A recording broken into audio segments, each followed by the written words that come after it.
I found ways to make a whole ton of money by being a middle guy, bro, and not having any type of talent or know-how in those particular fields. Wow. And when you look at the internet, man, somebody sitting at home right now, instead of them watching TV, they could really be making a lot of money if they maximize the internet.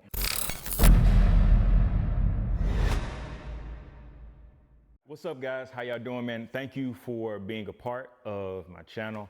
You already know what to do, but welcome to another episode of Mannerisms. And I have the extreme privilege and honor to have my brother with me today, none other than Marquis Boone, who is, he's jack of all trades. He does everything. He does literally everything.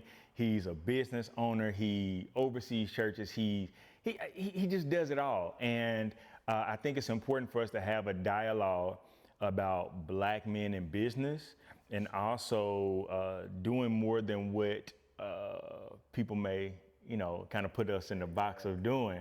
So, because you've lived it. Sure. So man, for one, thank you for being on. Man, thank you for having me, man. Out here in hot LA. Man, I'm trying to tell you, man, I really appreciate you for being and coming and being a part of this. But bro, from your perspective right now, and everything that you've done, everything that you've accomplished, I know a little bit about you. You know what I'm saying? For one guy, he's a genius. When did you graduate high school? I was 16. You graduated high school at 16. Dude, I was failing high school at 16. You stupid, bro. But look at you now. So like where you are right now, business and things of that nature, and then we know like with this shutdown with COVID, we were talking about this a little bit, but where do you see the business trajectory going for not just men but just African American men? Like how can we be on the cusp of doing more with business? Man, I think the first thing, first of all, man, appreciate you for having me, bro. Man, I'm proud of you, man, and all that you're doing, man. I think you got your hand into, just reinvent yourself. But I think based on where we are for a culture and a climate, man, I believe that business, if we stop as an African-American community, stop looking for handouts and stop making excuses and really sit down and monetize and maximize what's happening right now, we could kill. But business-wise, man, the new space, the winning space is online. It's kind of like history repeats itself. I remember when internet first came around and we were the last ones to really get on. All the white people kind of monetized it and jumped on it. They started buying domain names. They started doing all the eBay stuff, and PayPal started, all that. But then we get in after the fact. But I think right now it's happening again, but from a different wave and a different perspective. I feel like the internet is becoming the new real estate. And you really have to find ways to monetize it, to create streams of income or whatever. But if you can really sit down and cultivate a way to monetize the internet right now, that's where you're going to see you win the most in business. And finding ways to make a lot of money being a middle guy. You said make a lot of money being the middle guy. Being the middle guy, man. That's crazy. Like the way internet is right now, like, and I be teaching like all the people that I mentor in my wealth building joint. But I found ways to make a whole ton of money by being a middle guy, bro, and not having any type of talent or know-how in those particular fields.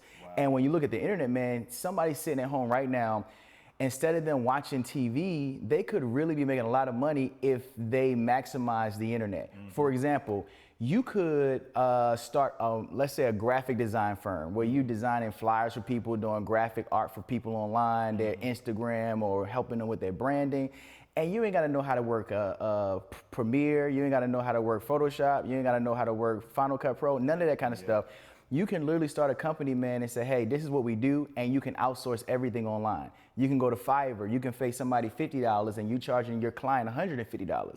You're making $100 by having no talent, no freaking know-how. Just a negotiation. Just a negotiation. You're being the middle person. And nobody who is your client have to know that you're the middle guy because they look at your company as the firm. This is the firm, and I outsource all my work.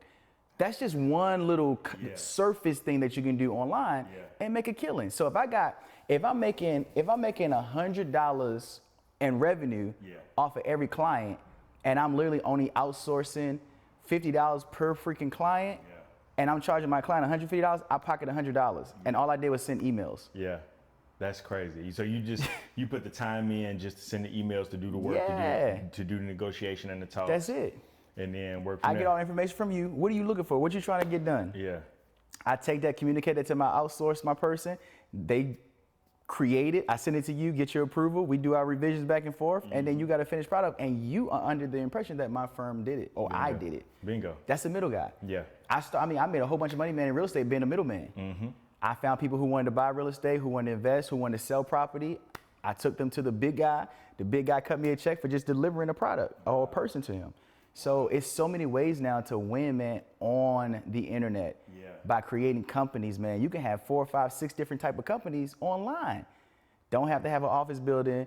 Don't have to have no employees. Yeah. Everybody's outsourced. That's crazy. Man, but like, I think that a big part of this is our focus is oftentimes Absolutely. off. Absolutely.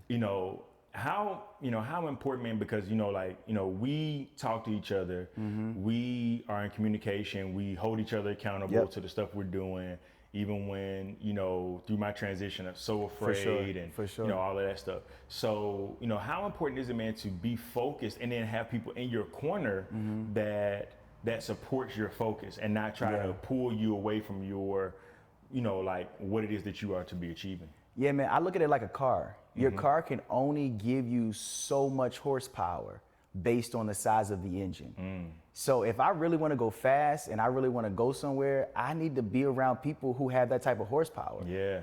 So I'm going to talk to people who got that business acumen or who are doing the kind of stuff that I desire to do versus trying to get a BMW M result out of a Honda Accord. You know what I'm saying? And I think that's how we do. We choose people that we like, but we don't choose people who have the capacity to take us where we want to go or to motivate us or to push us or to drive us there. And I think it's very important to keep different clusters of people around you. I got a cluster of people around me that kind of stimulate my mental capacity when it comes to learning, growing, theology, business, that kind of stuff. But then I got people who stimulate me when it comes to hobbies and living life and traveling. Then I got a group of people who stimulate me when it comes to relationship and emotional connection. And it's nothing wrong with having multiple compartments for different people and not feel like you have to have one person that gives you all of that. It would be cool to have one person that give you all of that, but it's okay to have multiple different capacities and compartments for people. And I think it's important that you have people that can help you push, that can motivate you, that can drive you, that can talk you and convince you to do stuff when you really feel down and low on yourself. Because at the end of the day, man, we can tell ourselves, hey, all I need is me. All I need is me to survive. I can motivate myself. I can get my own bag. But that's going to get really played out and old after a while because we were created for connection. We were created to talk to people, to rub elbows with people. That's why kids are going crazy because they're sitting at home and they have no human connection. It's a part of our DNA. I am an introvert by nature, meaning I am comfortable sitting at home on the couch doing nothing, talking to nobody. But then I am an extrovert. Tendencies come in and I'm like, I want to be around somebody. I want to go sit in the lounge. I want to travel. I want to do something. So all of us have to have that connection, man. We got to have that support of some sort, dude. Of some sort. I definitely agree with you, man, because, I'm really checking, what the direction my energy goes into. You know what I'm saying? It's important. And having the right people and understanding that, if I'm spending time fighting over here and drama over here, that's draining energy. You know what I'm saying? Where we could be being productive. And I think, man, a lot of our deficit within the African American community is not our creativity, is not our resourcefulness. I think it's us being distracted. And I think it's us not being focused. And we're so caught up in everybody else's business that ours suffers. So, man, I just really been on that, man, regaining focus. Exactly. And I think you hit it on the head, man, but you got to think about contextually wise, when you look at the Black community, bro, when we grew up, our grandmothers, all they were busy doing was sitting there signifying, talking about the neighbors. And then we heard that. And then when we went to school, all we did was talk about what other people were doing in class and who teacher got such and such or whatever. It became a trend for us. So now that we're older, we duplicate and do the same exact thing. You know, I was reading a book, and they said that in the book, he was saying how the American culture language, when it comes to communication, is nothing more than gossip. Like, we really don't know how to communicate outside of gossiping. So when we sit down and talk, we're either talking about somebody else or what somebody else did or what someone else is doing. Wow. We don't really know how to really have real, authentic communication. So then other people's lives become our distraction. Whether it's on Instagram, Facebook, in real life, at work, you know, wait a minute. Other people's lives become our distractions, bro. Oh man. Yeah. Ooh, that's... And we sit there and we want to blame other people. We want to blame our parents. We want to blame our upbringing. We want to blame our context for the condition and the reason why we're in what we're in. Mm-hmm. When the reality is, yes, that probably did happen, but the real issue is you're allowing someone else's life to become your distraction. Yeah. You break up with your boyfriend. You can't even work. You can't even do your business because you're so consuming where he is, who he's with, look at who he's following, what he's liking, all of that.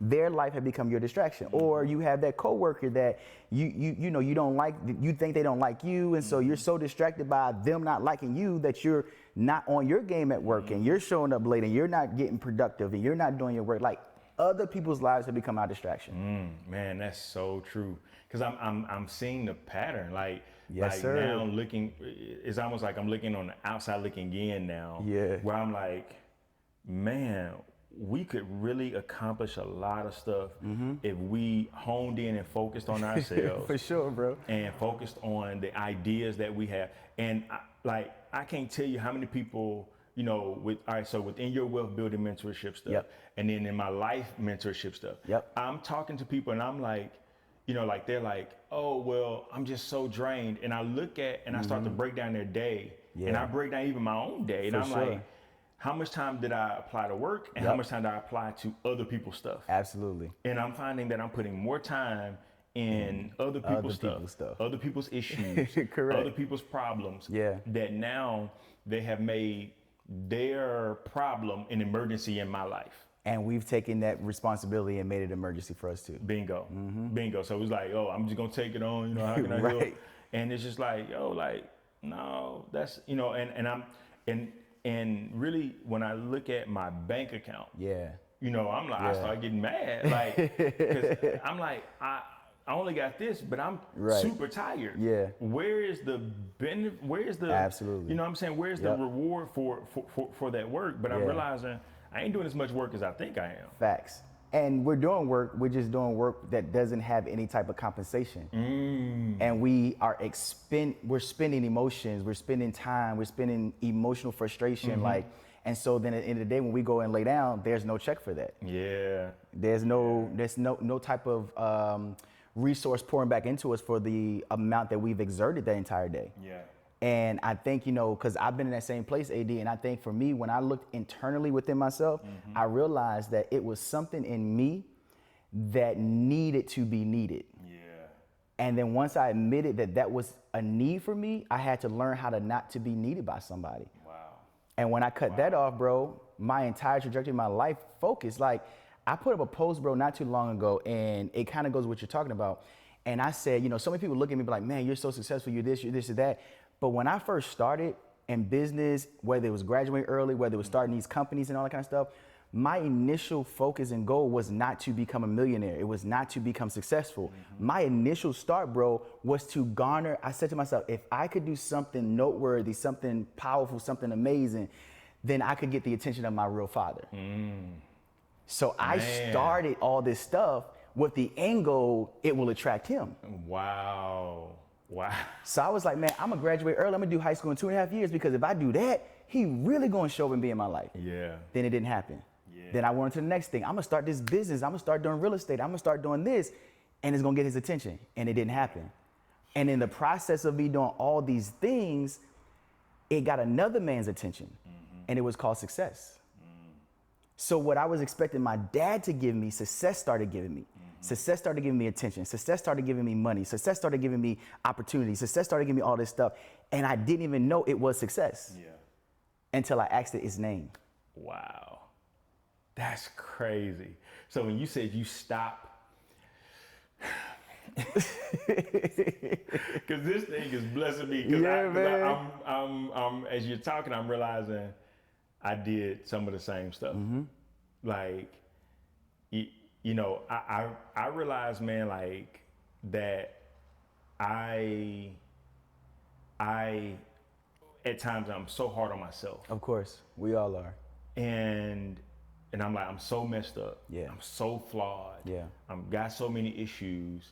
And, you know, when somebody tries to love me, I recluse. Of course. You know what I'm saying? Like, no. Because of how you view yourself. Because of how I view myself. And a part of that was, you know, man, if my dad didn't want me, why would you? Why would you?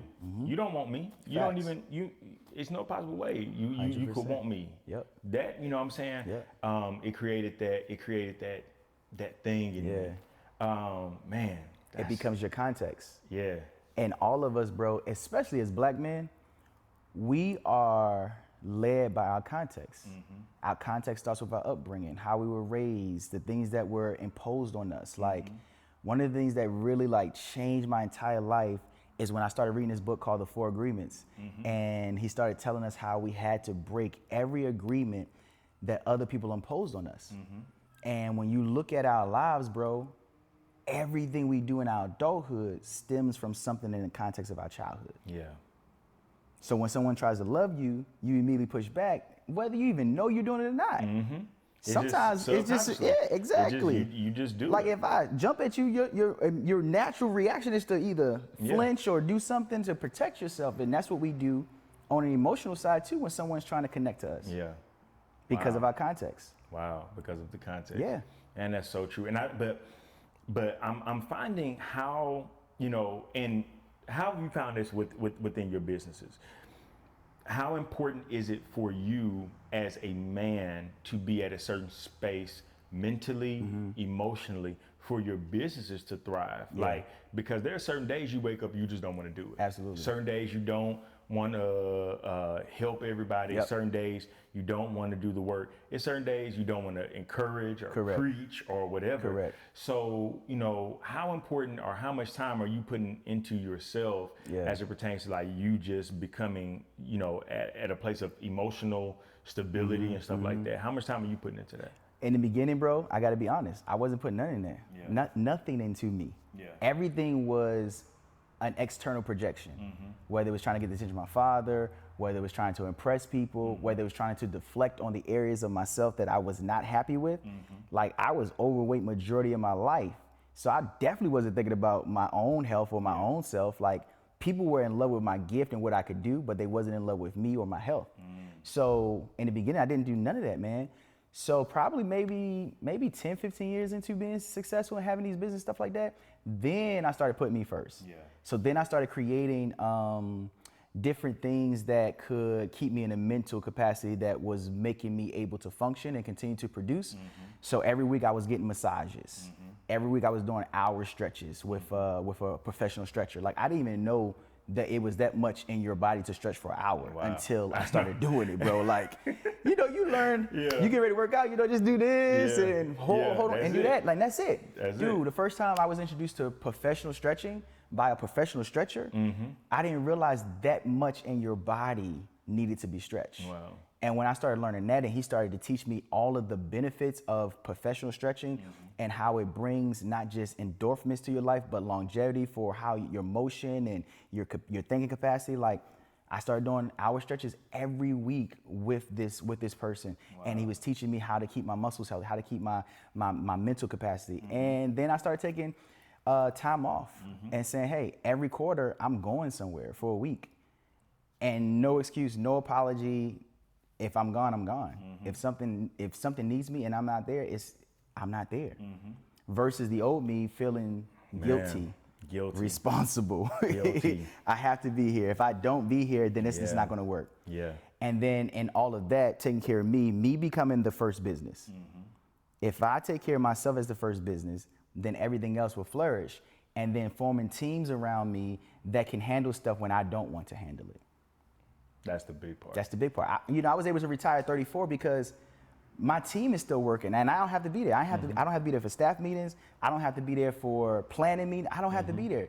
The only thing I do is hit them up and like, y'all good? Y'all need anything or whatever? Like, or just check in. But you have to formulate those type of teams to get you where you want to be. That's it. You get what I'm saying? Like, so it is very important. But I would be honest, bro. Like, I've had tremendous success in a dysfunctional place. Man, dog, now that part, it's the honesty for me. Yes, sir, bro. Like, seriously, bro. That part, like when you experience success, and you know, like people are celebrating that, and then you like, I'm so jacked up, y'all don't even know. You can't even feel it. You can't even celebrate it. You can't smile. You can't be excited about it. Man, because and then I realized that I like in my highest moments of celebration. I try to share that celebration with other dysfunctional people. Right. And they couldn't even celebrate. They couldn't even celebrate. They'd be like, oh, that's what's up. Then they'll find something wrong. Exactly. Or look for something to be off or whatever the case is. Like, dang. Like, but I had to realize that people around me were a byproduct of me. Yeah, exactly. In that moment. We duplicate who we are, bro. Yeah. And we don't even know it. Yeah, man. We don't even know it. Like, there was this book I read, I don't remember the name of it, but in the book, he was basically saying that every person you meet in life ever is nothing more than a reflection of who you are. Like, you only connect to your reflection, and we don't even know it. So every person you meet, whether it's somebody you dated, whether it's somebody you're in business with, they are literally, we have attracted them to our lives as reflections of us. Wow. And most of the time, the areas of them that we do not like are subliminal messages on us that we do not like. That we either haven't talked about, exposed, or came to the recollection and the truth that that's who we are. Yeah. So what we do is we project, oh, I don't like that about them. I can't believe they're like that. When internally, it's right there in us. And we end up duplicating that. So when we are dysfunction, like you said, we have some of the highest moment, and then we can't even celebrate it because we're dysfunction, and then the people around are dysfunction. Because half of the time, the reason why we're dysfunctional is because those are the ones that are with us in our dysfunction. Yes. You get what I'm saying? And it becomes that crutch. But in those moments, bro, what I've learned is that success, and I said this in that post, success doesn't become success when you accomplish something. You were successful before you ever started. Success shows up to confirm that you are who you were before you started. That's so true. So a person who's not born to be successful in some particular capacity will never experience success externally within that component. They may be successful in baseball, they may be successful in something else, in cooking, but they may not ever be successful in what you do. And the only reason why me and you are successful in the departments that we're successful in is because we were already successful before we even started. Oh, that's so good. Success becomes the stamp that proves to us this is who we always were supposed to be. So when we try to get outside of that compartment and do something else, success reminds us, no, it's not here, it's there. And then we're drawn back to the area that we thrive in, that we flourish in, and that's where success is birthed from. That's so true. It's a stamp, bro. It is. So I'm gonna ask you this, and then I want you to tell people how they can be a part of your wealth thing, because I think it's needed. For one, I just don't want to be rich. I want to be wealthy. Oh yeah. There's a difference. Two different dynamics, bro. Like two different things. I tell people, like a majority of your basketball players, NFL players, stuff like that. Majority of them, it's some that are definitely wealthy. Of course. But majority of them, are rich. And we love that. And we look at that because I think we're taught even as kids that is the stamp that we've made it, right? Absolutely. When we hit this stage, or my video was done and I'm rapping and blah blah blah blah blah. That's rich. But who's paying them? Bingo. That's the wealthy. There you go. You see what I'm saying? But we aren't taught that is something to aspire to, and that's not about how well we shoot the ball. That's how well we train our minds. And that's how we were raised, bro. Bingo. Like, our parents taught us in the Black community how to be consumers. How to exchange our time for a paycheck. And then when we turn 18, they tell us to go and do the same exact thing. And then we duplicate that to our children. And then our children teach it to their children. And we never hit that space. And then the only way we become rich is that we have to be in entertainment, or we have to be in sports. So we have, we can't do it any other way. But it's a whole difference between wealth and rich. It is. So what is, and I'm learning this for almost every stage of my life. There's the different metrics for me personally of what success is. Oh yeah. You know what I'm saying? That's so good, bro. So good. So what used to be success for me in one stage of my life ain't success for me no more. At all. You know what I'm saying? At all. Like, and now I'm just at a point of my life, you know, I tell people all the time, like, I want to be time rich. I want to be time wealthy. Yep. I want to be free to do whatever I want to do, however I want to do it. You know what I'm saying? That's real wealth, bro. That's real wealth right there, right? You know what I'm saying? But, you know, but also on the flip side, I'm like, you know what? I don't want to acquire a lot of stuff and me not be at peace. Absolutely. And at this juncture of my life, bro, that is the metrics of success for me. Is how peaceful my mind is. Exactly. How peaceful the space is around me. And I'm willing to lose everybody and everything to like preserve that, to preserve my peace. You know, so what is right now, what is your metrics of success for Marquis Boone? You just said it, bro. Success for me on this level is literally doing whatever I want with no restrictions and having fun and authentically being my organic self with no apology. On one level, success for me was, oh, this house, or oh, this car, or oh, this amount of money. But what I realized is that once I got that, I still had something on the inside, like I'm still not satisfied because that was never, quote unquote, the thing that I needed. It was the ability to really sit down and say, you know what, I'm not doing none of this stuff for anybody else. This is literally just because I want to. So now in the space I am, I can pick up and go wherever I want. I don't have to ask for permission. I ain't got to look at the bank. I ain't got to say, well, how is this going to affect this? It's like, I can do what I want.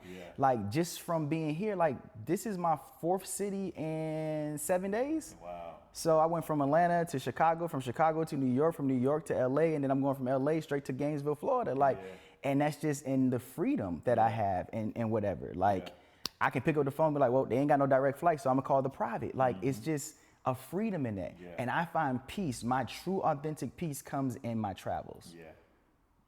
It's seeing culture, it's experiencing new people, it's learning different language and tasting different food and not worrying about, oh man, did I forget to turn that off or do this or whatever. It's just, it's a true freedom, man, to go wherever I want in the world, not have to look over my shoulder, not have to worry about how I'm gonna eat, not have to worry about what I'm gonna do when I get back home, but to know that I have finally found a space that's for me and it has nothing to do with nobody else. And the kicker to this is, and if nobody can go with me, I'm still comfortable and I'm still at peace, bro. I'm still at peace. Yeah, like so many people are like, well, I can't travel unless I got somebody to go with me. Clearly there's something in you. And I used to be that dude. I used to wait for people. And then put off my plans. No, you can't. Let me tell y'all something. Let me tell y'all something. Let me tell you, I gotta tell the truth. I gotta tell the truth, bro. He hit me last minute. He hit me last minute like, bro, I'm paying for you. Come on, let's go to Cabo. And I'm like, when? He said next, it was like 3 days. It was 3 days. And I was like, dude, I got work and I got this. He was like, all right, well, see you later. That's a fact, though. I did. But here's the thing, though. The thing is that he already had something scheduled on his calendar. Yeah, I did. And this season, I'm just like, I'm spontaneous. I can get up and be like, you know what? It's like when you wake up, you're like, man, I got a taste for pancakes. And you go to the kitchen, you make pancakes. And if you don't have pancake mix, you go somewhere that you can get pancakes. I wake up and be like, man, I want to be on somebody's island. Let me go in 3 days, or let me go today, let me go tomorrow. But then in this space that I'm in, I'm like, I only want to be around people that I love and that I get great energy from. So I was like, man, let me call AD, see if you want to go. That mentality, I don't know, for y'all that are hip hop connoisseurs, Jay-Z said, we used to use umbrellas to face the bad weather. But now we travel first class to change the forecast. Bingo. You can get out of that environment. He was like, I can get out of this environment. I used to have to deal with it, but I ain't got to deal with it no more. You know what I'm saying? But man, that's a whole different mindset, bro. It is. It's a whole different mindset. And that's what people don't understand because they don't believe that it's accessible to them. It is, though. And that's what I'm realizing. Man, my mind has been exposed, and it's very hard to have conversation with people that don't understand that work ethic, don't understand that, I got to grind right now, and because all of our success metrics are different. Certain people want the 9 to 5, go home to That's how they husband and function. wife, and have the kids and that type of stuff. Right now, that's not my focus. My focus is building something. Bingo. That by the time I'm 40, I'm sitting back and being like, you know what, like I can do whatever I want, whenever I want, however I want. Exactly. That's the grind I'm on. But people will try to make their desires be yours. Yeah. And those are the things you got to repel, man. Like, bro, just get that away from me, man. Like, that's not what I want. Yep. It's not what I want. Yeah. I know what I'm going after. And you gotta be comfortable just accepting what you want, bro. Like, that's so hard, man, especially in the Black community. Yeah. Like, we are so programmed to want to be accepted. Yeah. To want to be admired, to want to be included. And we suppress our own stuff. Yeah. For the acceptance of somebody else. To fit in. Yep. Man, that's so true. And we gotta break it, man. Dude, this is a wealth of information. Man, I love it, man. But I want people that are watching, like, you have a whole wealth mentorship situation going on. I'm blessed because I pull from his brain. I give phone it to calls, him voice freely. memo, and I pull on Marquis. And the thing of it is, like, Marquis is my brother, but then also he's a mentor to me. So I talk to him about every transition, about that, and I think that it's very important that you don't bro your breakthrough. A lot of times that's what happens. Like, that's deep, bro. We become so buddy. That's so good. That we become so buddy. It's like, but I stopped listening to the wisdom. Wow. I stopped. Oh no, we friends. No, we cool, but I'm still getting something. So as much as don't bro your breakthrough. As much as we cool and we around each other, like no, I gotta get some information, man. That's so like that's crazy. So you tell how can people join your wealth program and your wealth mentorship? Basically, man, you can follow me on all social media. If you go to any of my social media accounts, you can click on the link, Instagram, BOONEM. That's Twitter, Instagram, even on Facebook. And at the top is a link. You click on that, it'll show you, hey, click here for MG Wealth Circle Wealth Building Program. Click on that, all the information is there. It's just really been BOONEM. Boone. Boom. Yeah, like, but it's just been a part of my heart, bro, like to actually see me change the trajectory of my bloodline. Yeah. Not wanting to just hide it and hold on to it, but pass it on to the next generation, man, and then people who are living now so that they can capitalize and do it. Yeah.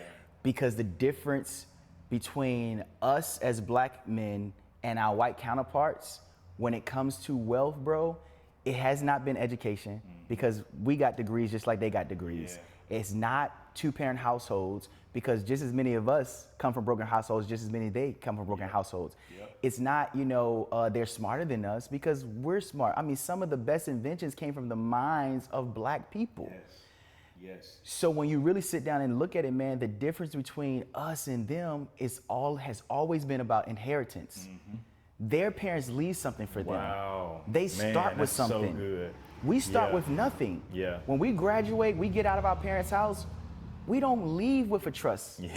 We don't leave with inheritance. Yeah. When our parents die, we gotta ask people to chip in for the funeral. We're left debt. Debt. Yeah. You get what I'm saying? Yeah. So the difference has always been, bro, inheritance. So when we look at the white counterparts, say, well, why are they richer than us, or why are they wealthier than us? Because their parents left something for them. We have the mindset, no, you work for what you want. That's not the way it's supposed to be, man. Our goal is to be able to leave something behind for the next generation that will give them a head start, that will accelerate them so they don't have to go through what we went through. Yeah. And if my life is in vain and every generation that comes after me has to work harder than I did, my work was not right. So passing on this information, man, to the next group of people, man, while they're alive, so they can change that. Make sure they have life insurance policies. Make sure they have not just 401ks, but they learn other ways to invest, learn ways to become their own bank, learn ways how to use businesses as its own entity and build credit on those businesses and not have to utilize your own. find ways to use somebody else's money so you don't have to use your own money and then dump your money in something that can earn you an interest back. So while you're using their money, you're making more money. Like, it's just so many practical things, dude. And so that's what I do. I pass it on to them, man, and show them, hey, I did it by the time I was 34. And if I could do that, you can. Yeah. White people versus black people.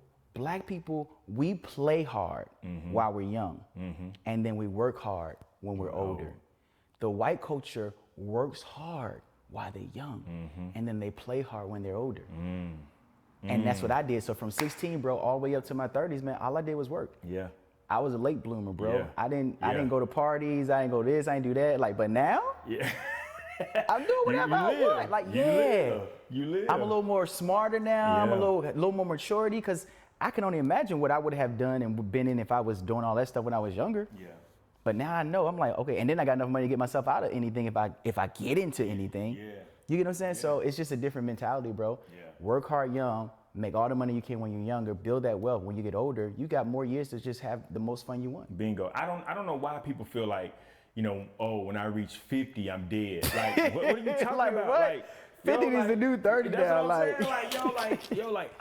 I'm trying to grind now, and you know, and I think everybody has their own clocks in their head. Absolutely. And I need to do this by this. Yeah. Man, like it's almost like you're living in the fear of dying, so you're not living. You're not living. You know, and I just want to. And that's the truth, though. Yeah. The average person in the world, bro, the greatest fear they have is not death, it's to live. Yep. That's so true. It's to live. We're all afraid to live, bro. Yep. That's where I'm at in my life, man. I'm gonna live. Live, dude. I'm gonna live, man. Live, man. And enjoy it. Unapologetically. Yeah. Like, yo, like this is what I want to do. I'm doing it. I'm gonna do it. That's it. That's it, dude. That's it, man. So I appreciate you, bro. bro. Thank you for having me, man. Hey, man, I'm proud of you, bro. This is a good thing. Hey, listen, man, I hope this has helped you. Listen, y'all, I know y'all gonna have to listen to it like a few other times so you can get all this information, but make sure you go to BOONEM, and then you can sign up for this wealth building process, man. I believe it's mind blowing, and you need this for your life. So again, man, God is doing more than what you think he is, and you're doing better than what you think you are. Again, God is doing more than what you think he is, and you're doing better than what you think you are. Make sure you subscribe, make sure you like, make sure you share, and I can't wait to see you guys next Mannerisms. All right, we'll talk soon.